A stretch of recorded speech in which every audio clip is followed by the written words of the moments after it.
judicialização da política. Mas o que é a judicialização da política? A judicialização da política consiste em questões relevantes do ponto de vista político, social ou moral que estão sendo decididas em caráter final pelo Poder Judiciário. Com isso, o Judiciário ganha cada vez mais um poder moderador para solucionar os conflitos.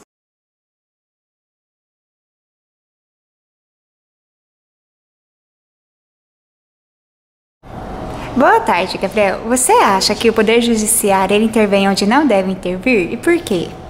Eu acho que ele intervém sim onde ele não deve, mas por conta do Executivo e do Legislativo não conseguirem executar suas tarefas plenamente, havendo então a necessidade do Judiciário entrar no meio para resolver algumas questões. E você é a favor ou contra a judicialização da política? Eu sou a favor, porque quando os demais poderes, as demais forças não conseguem ter plenitude no que fazem, fica a critério do judiciário ou de outro poder, no caso é o judiciário, de tomar as rédeas da situação. Obrigada pela entrevista.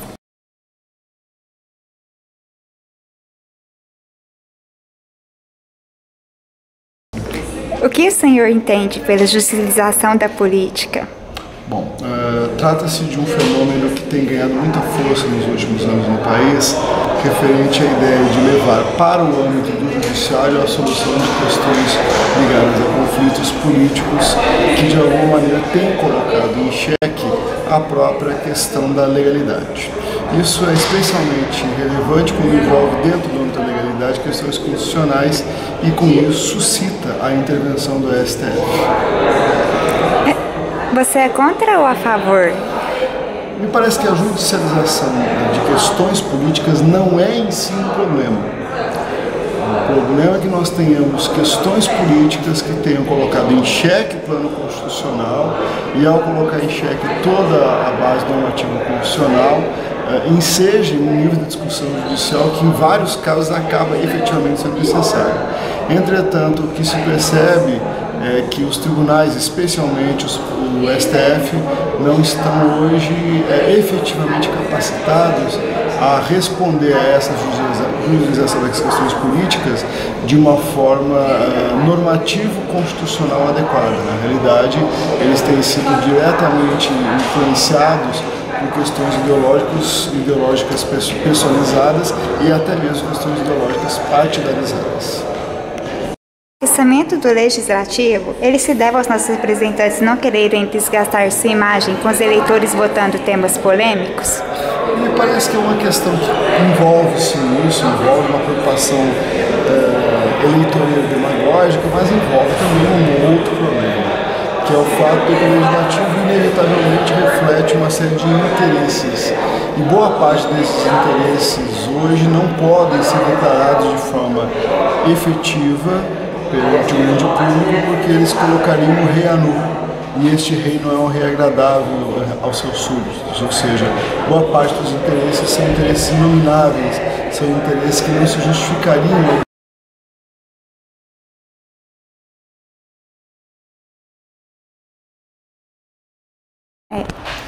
O que o senhor entende pela judicialização da política? Primeiramente, eu quero agradecer a oportunidade de poder estar participando desse trabalho juntamente com você. Leve o nosso abraço ao professor José de Magalhães, uma pessoa da qual nós estimamos muito, e também enaltecemos aí o seu trabalho frente à Universidade Federal de Uberlândia, né? Eu não vou me ater à conceituação teórica do que nós entendemos por judicialização da política, mas tentar de uma forma prática explicar, né? E a gente pode falar com muita tranquilidade, haja vista que temos a formação jurídica e agora exercendo, né, a política, né, com esse mandato eletivo, né, na condição de vereador. E nós vemos isso com muita preocupação, haja vista aí que o Brasil, o nosso ordenamento jurídico tem a divisão do tripartite dos poderes, né, legislativo, executivo e judiciário, consagrado na Constituição Federal de Uberlândia, e muitas das vezes nós vemos essa interferência do poder judiciário nesses dois poderes, tanto no legislativo quanto no executivo. Então é necessário muita cautela. Nós já temos exemplos agora recentes dessa interferência que pode aí trazer prejuízos aí irreparáveis nisso que entendemos como independência dos poderes, né? Isso não é de hoje, isso já é uma questão histórica que os livros, os doutrinadores vêm tentando explicar. A gente tem visto isso com mais frequência agora no nosso país, diante da crise institucional que nós vivemos. E você é a favor ou contra? A judicialização? Totalmente contra, né?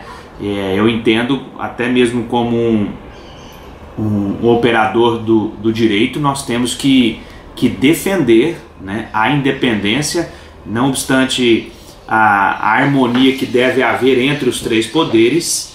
Nós temos que defender essa independência. Exemplo, recentemente, aqui na Câmara Municipal mesmo, né, nós tivemos uma situação em que o presidente da Câmara, ele renunciou ao cargo de presidente da Câmara pelo fato de ter assumido uma cadeira na Assembleia Legislativa de Minas.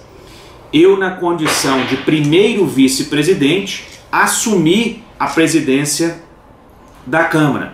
2 vereadores ingressaram na Justiça com um mandato de segurança solicitando novas eleições para o cargo de presidente. Eu entendo, seguido inclusive esse entendimento por alguns professores da Universidade Federal, da qual nós solicitamos um parecer. Essa é uma situação que nós entendemos, que nós chamamos de interna corporis, ou seja, a Câmara deveria ter decidido se haveria necessidade de uma nova eleição para o cargo de presidente ou não. Não judicializaram essa questão, levaram para a Justiça, e a Justiça, diga-se de passagem, foi muito além daquilo que nós já não concordávamos, ou seja, além dela aceitar o mandato de segurança, ainda marcou, né, a data para novas eleições. Então, infelizmente, não é pelo fato de eu estar na condição de primeiro vice-presidente, poderia ser qualquer outra pessoa, mas uma situação que deveria ter sido definida aqui dentro. Não, levou-se para a Justiça. Então, há casos, obviamente, quando a gente fala que não concorda, é aquilo que o Poder Judiciário tem a prerrogativa, a competência, né, de poder dirimir eventuais, digamos, problemas e aquilo que fere a Constituição, que não é respeitado, seja a Constituição do Estado, a Constituição Federal, mas não uma questão de regimento interno, se tem que ter eleições ou não para a presidência na vacância do cargo. Então, assim, esse é apenas um exemplo.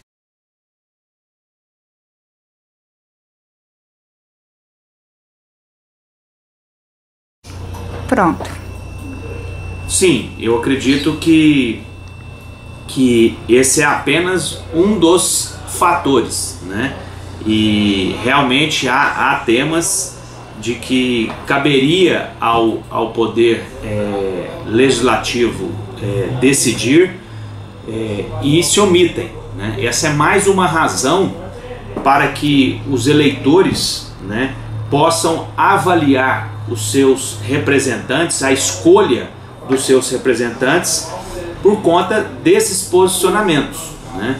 Então o Poder Judiciário é instado a fazer aquilo que era ou deveria ser de competência do Poder Legislativo.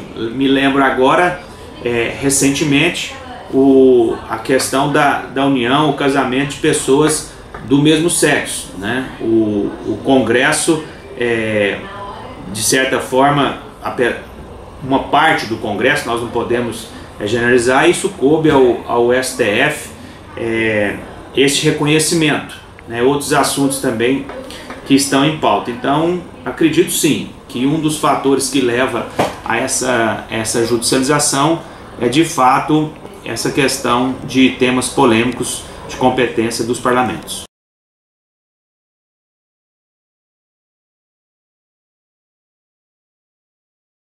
Em matéria concedida ao jornal Estadão em maio deste ano, o ministro Luiz Roberto Barroso diz não acreditar na judicialização da política, por acreditar que ela é patológica e os juristas não possuírem capacidade institucional para exercer tal função.